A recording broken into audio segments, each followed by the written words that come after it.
Lindsay, hello. Hello, hi, Mike, how are you? I'm good.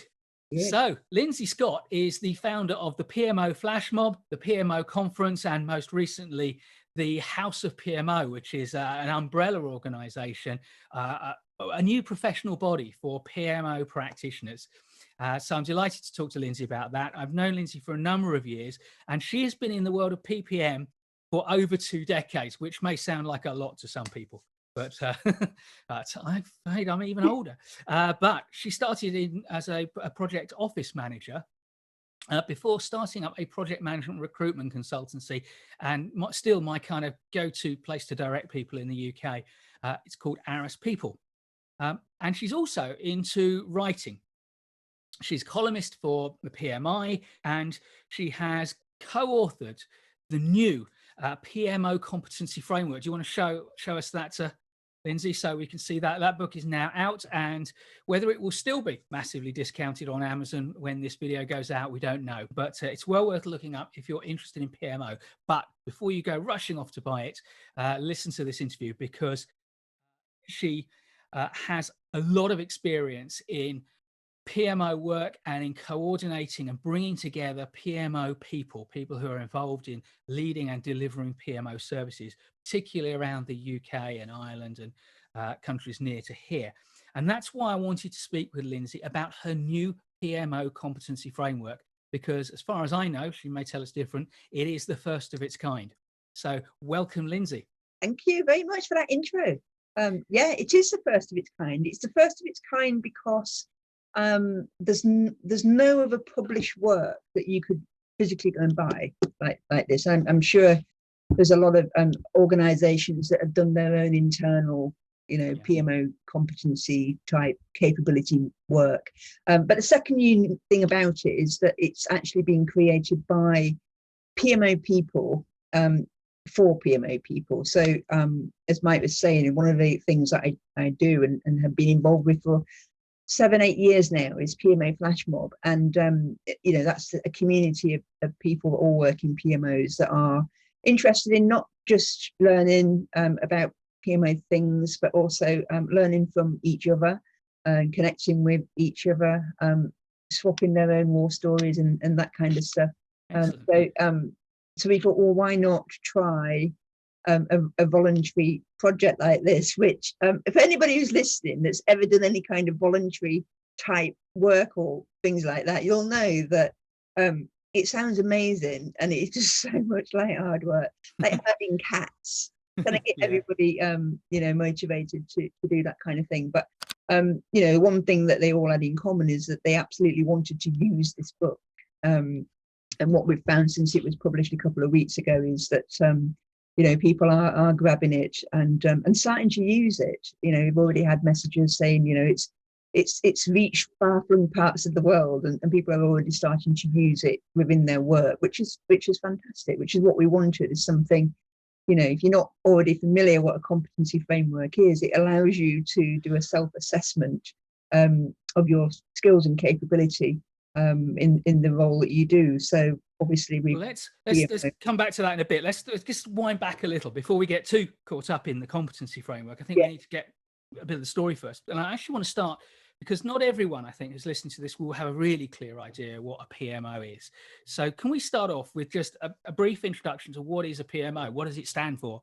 And what's its relevance to us as project managers? Yeah, okay. So you can probably see that it's well ingrained in me and totally forgetting about your audience. So PMO can stand for mainly 3 different things. The P can stand for Project Management Office, Program Management Office, or Portfolio Management Office. There's lots of variations on a theme. And essentially, what a PMO is there to do is to help and support an organization in delivering its project successfully. Yeah. Now, that might be, from a small PMO, that might just be supporting a few projects or a few project managers. Mm-hmm. It might mean that you've got a whole portfolio of projects and programs that are running within your business. And the PMO is there as a kind of a supporting and enabling function. So, for example, it might mean that a PMO person might be working with a singular project manager, supporting that project manager and that project team.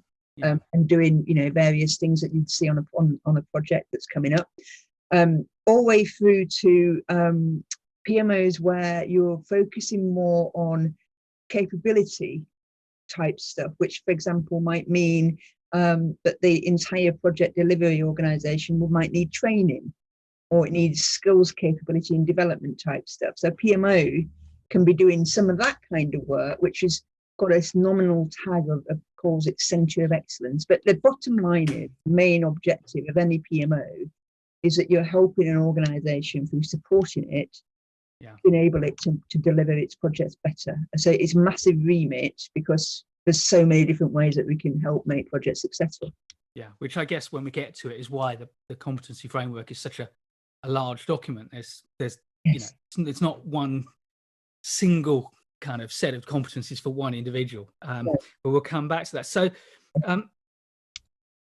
I know, as having been involved in PMOs and program management offices at one point in my career, there's a kind of reticence from some project managers to engage with the PMO.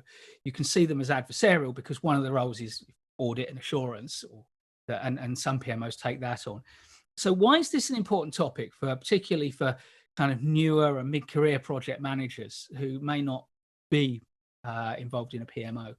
Why should they be interested in PMO Competency Framework and PMOs in general? Oh, in PMOs in general, right? Okay. Well, a good PMO. I mean, this is the difference. It's just like anything. A good project manager versus a bad project manager. Good PMOs, bad PMOs. We get them all the time. So we're looking for, obviously, to be engaged with good PMOs, which are there obviously to, you know, to support that project manager, that organization in any which way it needs to do. I think the reason why you know, over time, historically, it got a bad rep because they were known as the project police, which was to come along and try and what for a lot of project managers felt that they were getting in the way of them doing their job. And this is the balancing act between, you know, being able to deliver a project successfully, but equally the organization needs to know what's going on with that project. You know, unfortunately, project managers are not allowed to just go ahead and do whatever they want. Somebody's paying their wages and they want to know what they're up to. And I think that's where the PMO came from, in that kind of governance and assurance and control place, which, you know, is still there, because control is still needed around, you know, how our projects are progressing, and where senior management needs to put its attention in terms of, you know, helping certain projects out and all that kind of stuff. So that's there. But I think the good PMOs, you know, a fine balancing act between, as I said, it's enabling, it's supporting. It shouldn't be there about blocking. It shouldn't be there about policing.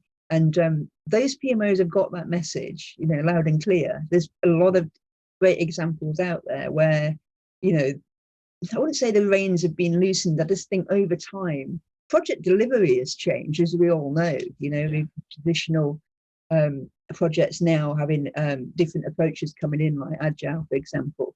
And PMOs have also been forced to change the way that they do their work as well. And it's interesting, you know, a good PMO is the one where they have found a balance between the control, but they've got great personality and people side to, you know, what it is that they're doing.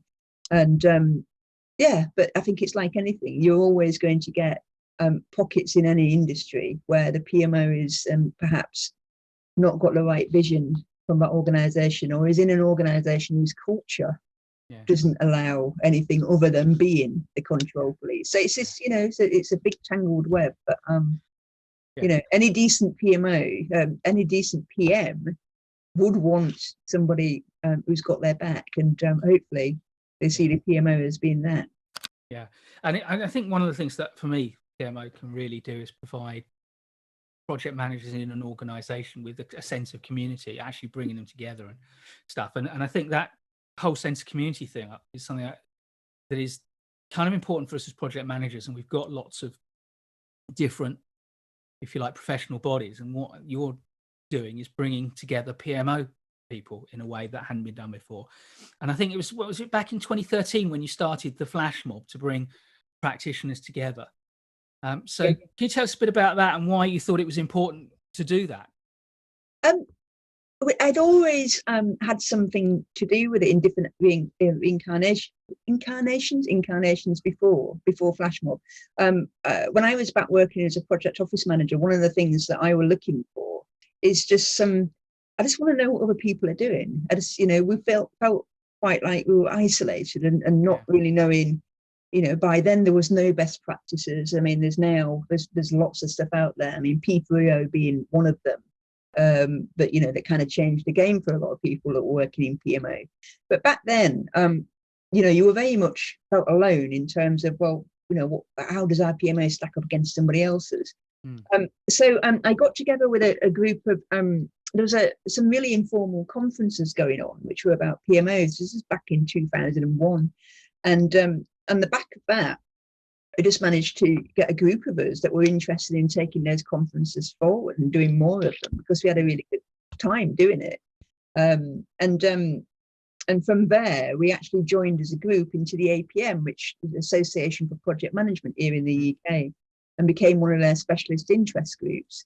But I think one of the things about joining something like that is, that with PMO, it's being able to take bits and pieces from all over the place, and sometimes aligning yourself with one body over another can be detrimental. And I think that's where we came up with the idea of Flashmob, because it sounds ridiculous for a start. To call something PMO Flashmob means that it doesn't have that connotation of being very kind of corporate and stuffy.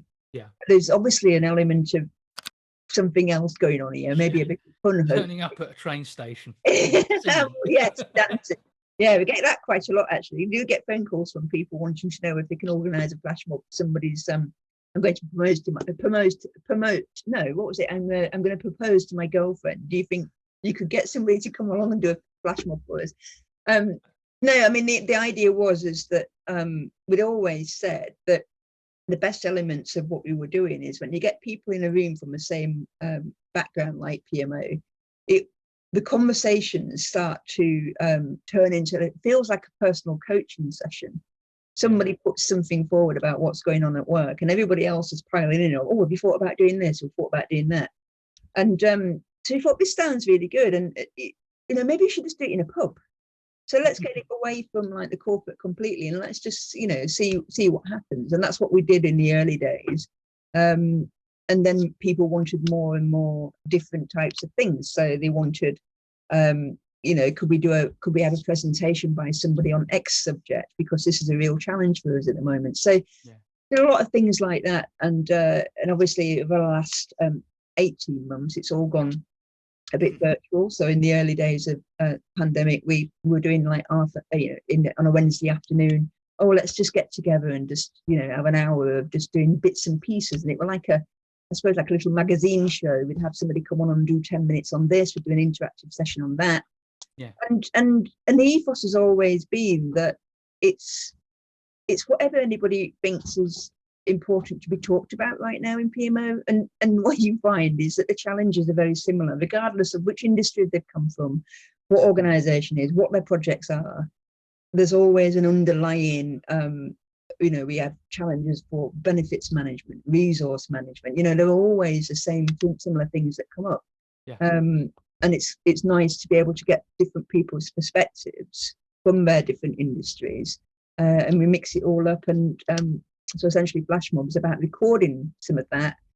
And then, people that are in different parts of the world that can't obviously get to a pub in London somewhere, also get to hear about some of the stuff we're talking about. But I think, you also run a more formal annual conference. I think that's back on, fingers crossed, for 2021. Is that right? Yeah, it's November. We postponed it 2 times, something like that.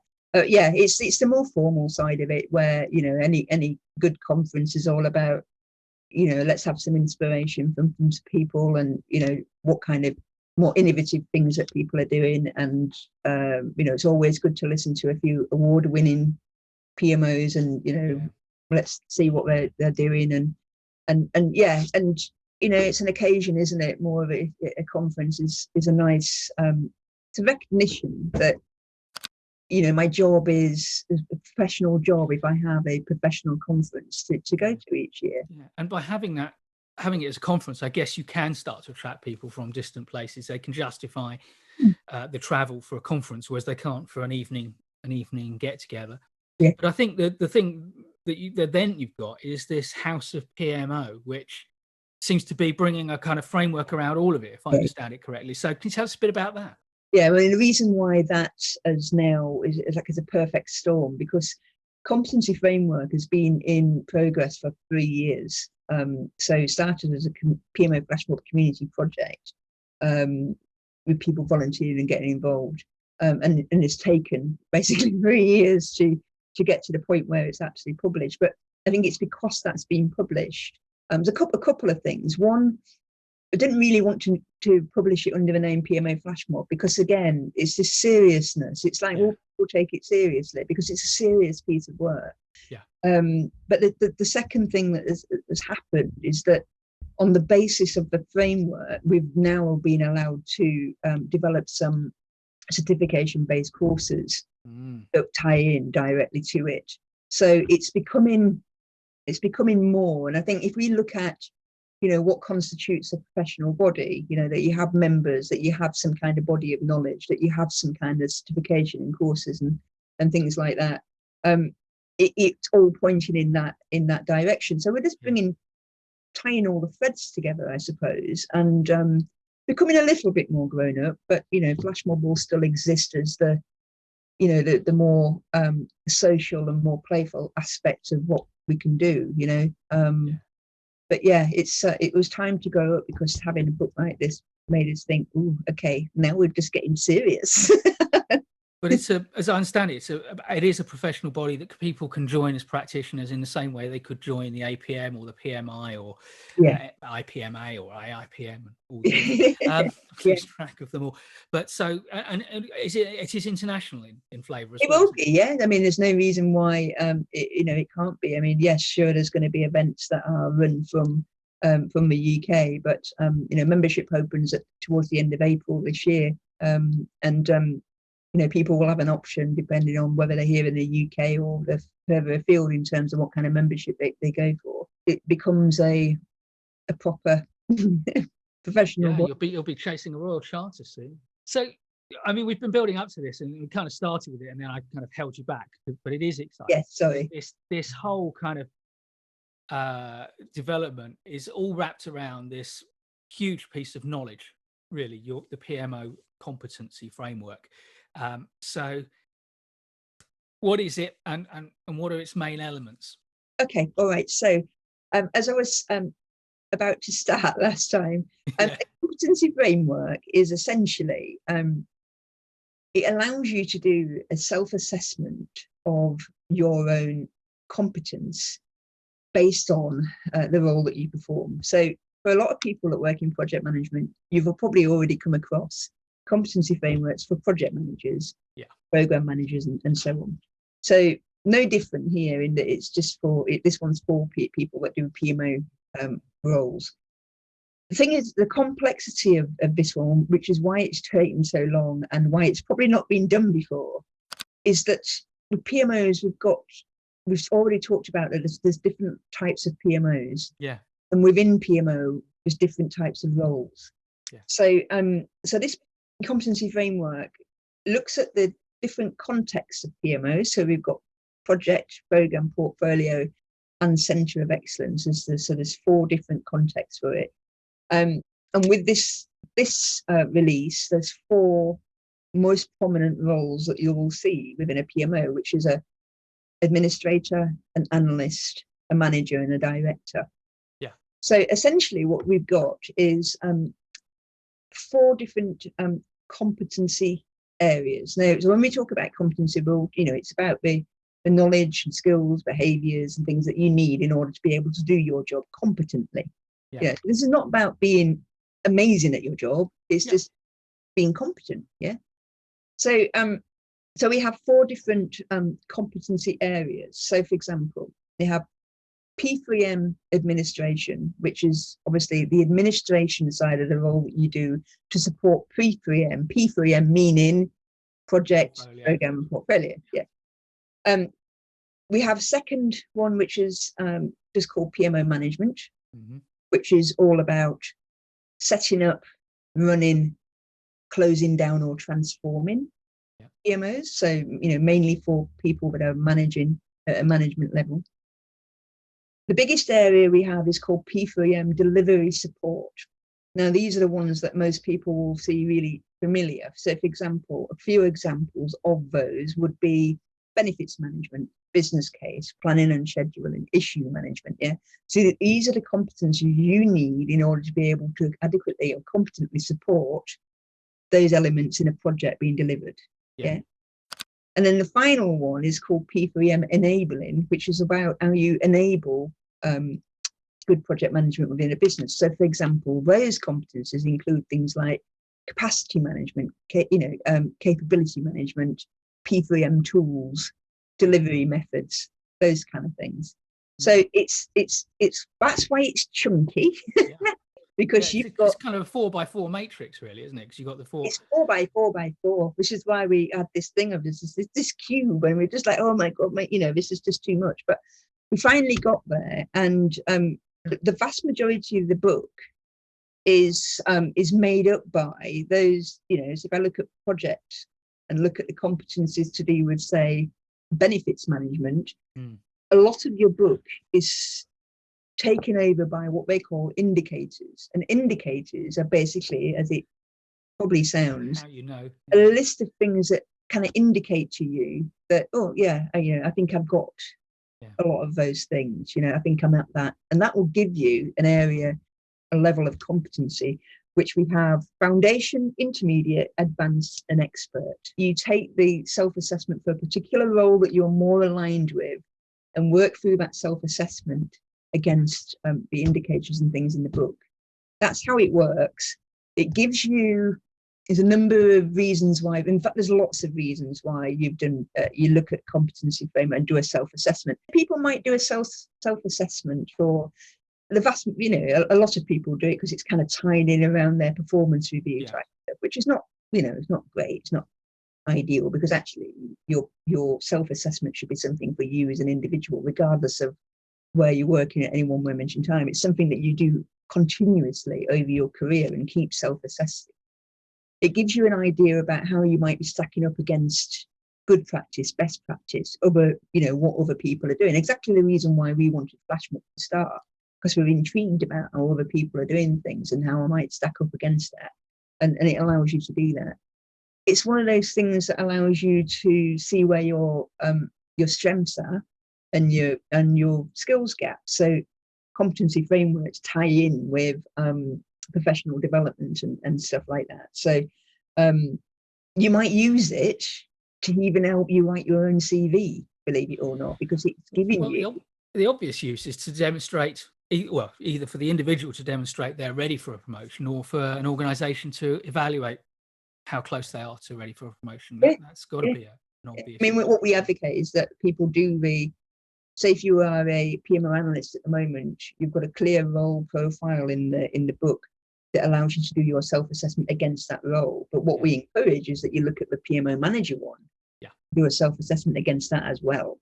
And then you can see where you are against the two. So absolutely what you're talking about, in terms of promotion and what have you. So there's loads of reasons why. But also you talked about having, and I don't know where you are on this, but if you're going to have certification training, you've got to target the certification training at an achievement level, which makes sense. And of course, by having the different levels against which you've already got a competency framework, doesn't that give you the syllabus for your training modules? That's what we thought too.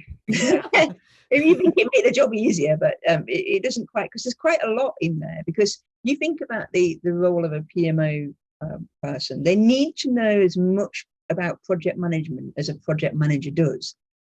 They're not doing the job, they're supporting a person to do that job. So they absolutely have to know stuff in order to do that adequately. Same with program management, same with portfolio management. But then you bring in things like change management. We do a bit of business analysis type work as well. There's obviously management and leadership type stuff for people who work managers and director levels in PMO. There's often a lot more financial management than an ordinary project or program manager would need to engage with. Different perspectives as well, isn't it, on stuff? I mean, you know, a project manager might be using planning techniques to you know, to physically do, you know, it's putting together a Gantt chart or whatever else. From a PMO point of view, you might be interested in, well, we want to have a look at many of those plans from many project managers within the business, so we can get, you know, a higher level view to see where we're potentially going to have issues around resource management over the next, you know, what planning horizon. So it's same knowledge, using it in different ways and having a different perspective on it. And I think that's what's been quite hard to capture with PMO, and also quite hard when you think when it comes to how do you train them.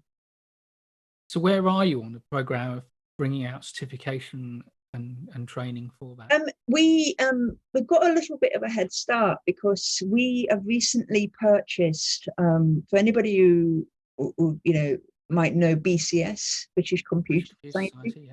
And they had 2 certifications for PMO people. They were quite old. They're called PPSO Essentials and PPSO Advanced Practitioner.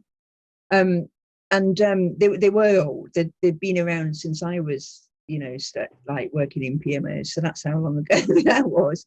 But we bought them because we said that we could breathe new life into them, which has meant that we can release the first level, which is for it's essentially called Essentials for PMO Administrators.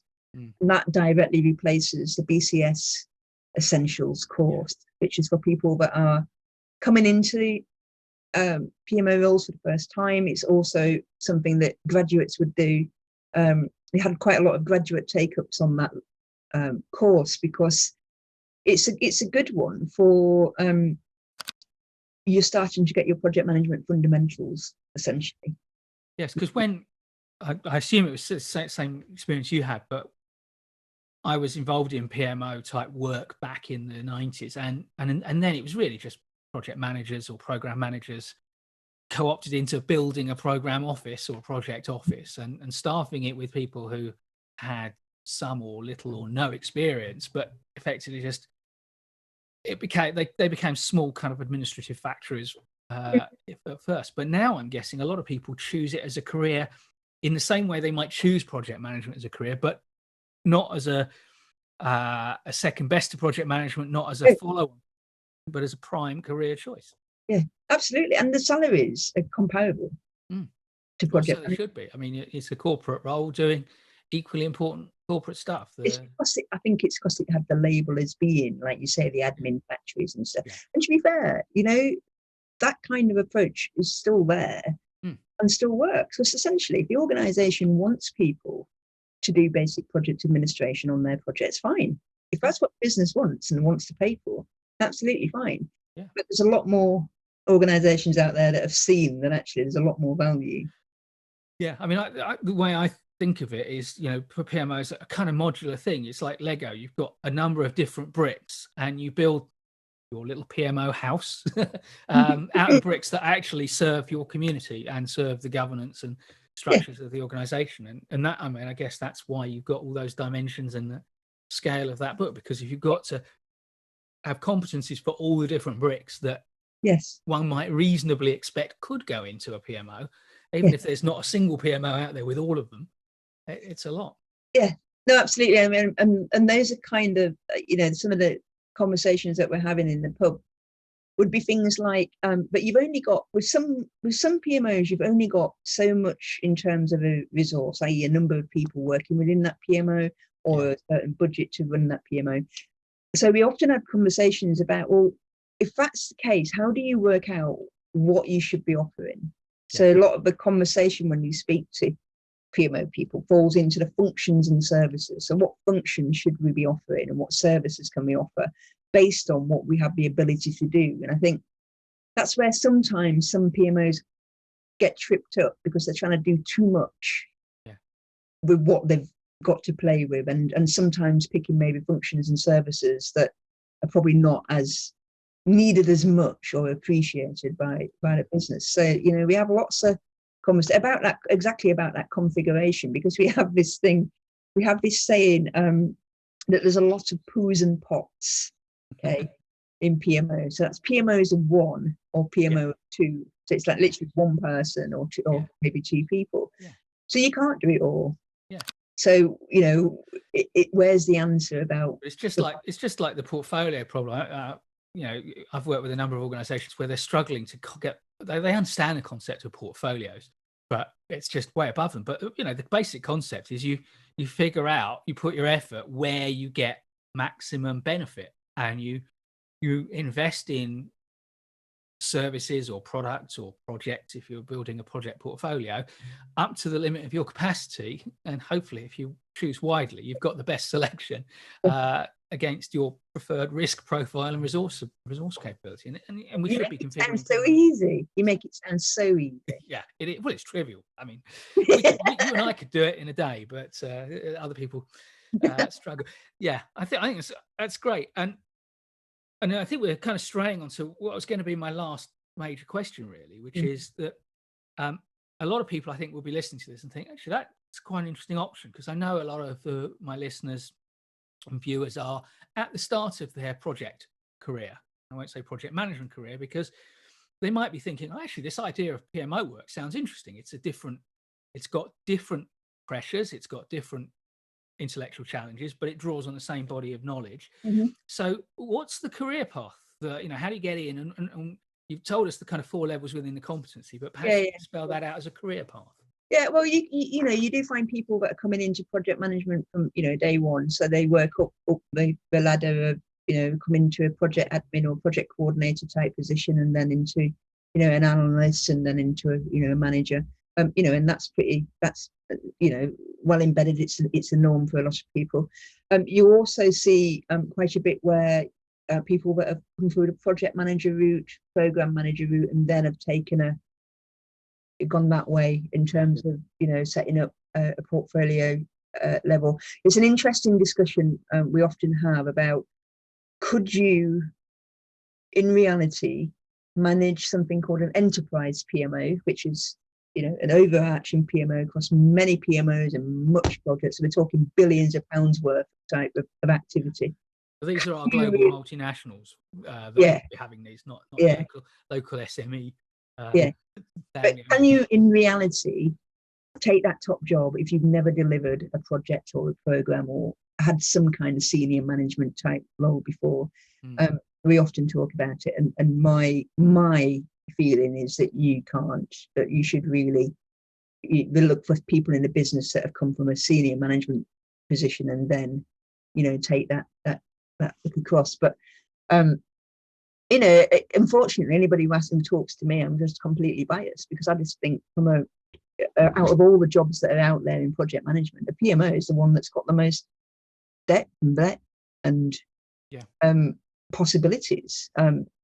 We often laugh about project managers. Who would want to do that job? I mean, I get that the projects will change and there's a bit of challenge in, you know, in different types of projects, but you're fundamentally doing the same thing over and over and over again. Is that contentious? Unless you're doing different sorts of projects. I will kind of dive in and say, you know, I've often challenged project managers to say, you know, if there's this myth of 10,000 hours, which says that, you know, if you do 10,000 hours of practice, you become really excellent at something. Actually, that's nonsense. The guy who actually came up with the 10,000 hour number says that that's nonsense. It's just misinterpretation for his findings. What he found was that actually, if you do 10,000 hours and you are constantly stretching yourself and doing different things and pushing yourself, if you practice the same piece of music for 10,000 hours, you will play it brilliantly, but you won't be a brilliant musician. But if you take on different styles of music, if you do, then, and I think it's the same for project managers. And I think if you want to think of a project management career and excelling at that, then yeah, you need to be doing different types of projects in different types of organizations as you go through your career, because that's how you're going to get to doing the more exciting, more challenging projects, which are going to be fulfilling. But I also say to younger project managers that, you know, if you start off in project management, that isn't a limitation to the range of careers you can have by any means.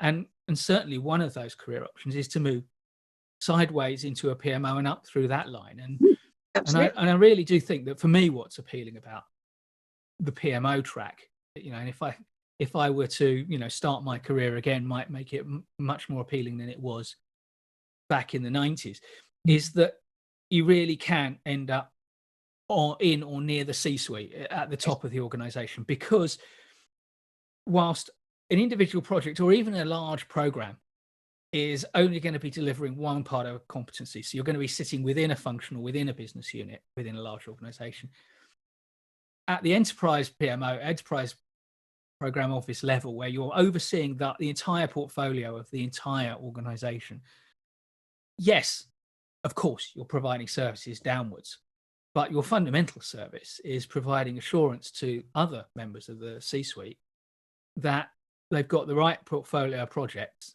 to deliver their future, and that they can be confident that the risks are contained and the expenditure is going to be wise and deliver.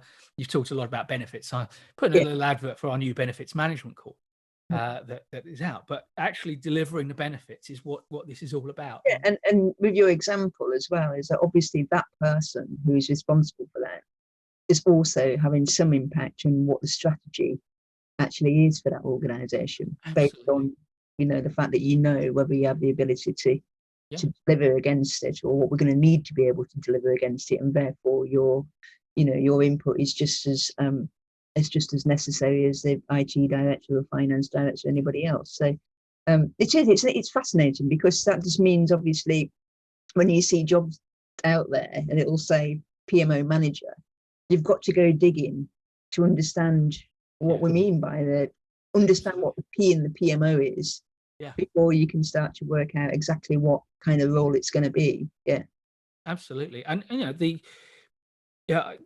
during our time in the world of work, you know, first of all, senior HR managers were fighting for a place at board level, and then IT directors were fighting for a place at board level, and now we're starting to see the very first PMO directors getting those board level appointments, because they are fundamentally holding the future of the organization in their hand. The director of strategy is just coming up with ideas. It's the PMO people who are making those ideas a reality. It's very exciting. But it must be, for some people that listening to this that have got their own experiences of working with PMO, they'll be like, that's just ridiculous. And this is the problem when you have a title. PMO can mean lots and lots of different things. It's probably one of the biggest bugbears that we have. Yeah. It's that those three letters that sometimes doesn't help, which is, you know, but it's all about being able to articulate very clearly about what we're talking about when we talk about this PMO and what this one's, you know, about. But yes, I think from, you know, I've always said I worked in project management and recruitment for a long time, and you know, it's just fascinating that you can have a job title that earns X amount of 25k a year, all the way up to 200, 300,000 pound a year, you know, and everything in between. And it's you know, crazy, isn't it? But it's the same thing. Project manager as a title can mean all of that. PMO as that title can mean all of that as well. Yeah. So I think it's probably and we need to overlay on, you know, my audience on YouTube is international, and you know, we're talking primarily about, you know, our own direct experience here in the UK, and in countries rather like the UK. But there is a breadth of different kind of approaches to PMOs around the world, in terms of the kind of maturity of the ideas, the way the culture fits, the PMO range of services fits the corporate and national cultures. And so again, if you're listening to this and thinking, actually doesn't quite sound like my experience, it may just simply be because where you work, your employer or the country or region within which you work has a slightly different approach to PMOs. But I think, like everything, we'll start to see some convergence at some point, just as we have with project management. And my feeling is that, you know, if anyone's going to say, well, we need to start thinking about PMO competencies in our country, first thing they're going to do is look for something credible that's been published somewhere. And you know, it seems to me you've got that kind of first mover advantage on that. So I mean, we've gone through a huge amount, and I think we've learned a lot. Before I kind of let you tell us about how we can find out more and engage with you and the House of PMO and all the different things, have you got any last kind of words of wisdom, tips, advice, or thoughts that you haven't had a chance to articulate that you think would be useful to our listeners? I just think I think we have, like you said, we have covered a lot, and I think one of the things that we have touched on, and I just want to reiterate, is that when I talk to a lot of people, especially recently, about trying to get into project management, and wanting them, to understand that going down that project manager route is not the only route to go down, and PMOs are obviously a decent route to pursue. And it's not just some of the roles I've talked about. There's sort of a raft of different specialist roles within PMOs, depending on the kind of organisation that people are working in. So all I would say is that if you listen to this and wanting to get into project management, or you're looking for a career change into project management, make sure you do check out the different types of roles that do exist within PMO, because you never know, you might actually find that there's something out there that's probably better for you, than being a project manager. Yeah. And as Mike's been saying, there's a lot more support and a lot more information than there was back in the 90s and early 2000s when I was starting too. So, there is a lot of stuff out there that can help you, dig deeper, find a bit more information, and then have another think about how you might make an approach. Yeah, and I certainly think that, in terms of lifestyle, PMO offers something different to project management. Having been a consulting project manager, I could be flown around the world at a moment's notice, and yet actually PMOs tend to be a more stable lifestyle, which will suit some people and not others. So it is a great opportunity, and I think you're doing a great service to the community, not just the PMO community, but by supporting, because PMOs and your community support us, the project managers who are delivering the projects. You're doing a huge service, so thank you very much. And we're trying to do it better. Yeah. So tell us how anyone who's interested can get in touch with your services, products. What are the important links that they need to follow to learn more? You can just have a look, browse for House of PMO. You'll come across the website. You can look at. I'll put the links down below in the description and on screen. Don't worry. Great. And you can also get in touch with me on LinkedIn. Okay. WhatsApp, obviously, very pushing a lot of stuff out there as well. We've got various LinkedIn groups that you can join. So remember, it's just all about, my job is to connect people to other people and to connect, bits of learning and all that kind of stuff. So we've got some good, community-led type stuff going on. So LinkedIn's a good one. We've got some groups on there, but check out the websites, House of PMO and PMO Flashmob. But get in touch with me personally as well. I've always liked to hear about, people that have been listening to things like this that might have a very specific question about something that I've said. Great. Thank you very much. It's been an absolute delight as always, Lindsay. And thank you very much for all you do for us. Thank you. Thank you very much. Please do give us a thumbs up if you like this video. I'll be creating loads more great project management content. So please subscribe to our channel and hit the notification bell so you don't miss any of it. And I'll look forward to seeing you in the next video.